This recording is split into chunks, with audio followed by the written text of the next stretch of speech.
Hello viewers, listeners, প্রত্যেকটা কথা জীবনের জন্যে, প্রত্যেকটা কথা ভালো থাকার জন্যে, ভালো সম্পর্ক তৈরি করার জন্যে।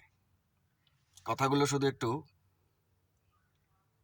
পরিবর্তন করে নিতে হবে মনে, এবং যে শব্দটা বের করছি সেখানে।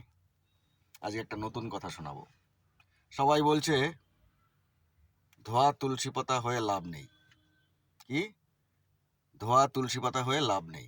আমি বলছি হ্যাঁ, ধোয়া তুলসী পাতা হয়েই লাভ আছে। কারণ আমরা তো সবাই চাই সবাই ধোয়া তুলসী পাতা হোক। তাহলে আমি কেন বলবো যে ধোয়া তুলসী পাতা হয়ে লাভ নেই? লাভ আছে, এটা মাথায় ঢোকান। সবার মাথায় এটাই থাকুক, সবাই ধোয়া তুলসী পাতা হবে, তবেই জীবন পরিবর্তন হবে, তবেই সবাই পরিবর্তন হবে, তবেই সুন্দর পৃথিবী সৃষ্টি হবে। That's it. Thank you.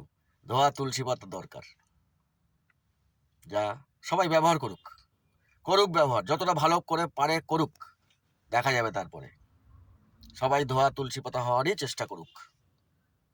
Love loss পরে হিসাব করব। Thank you.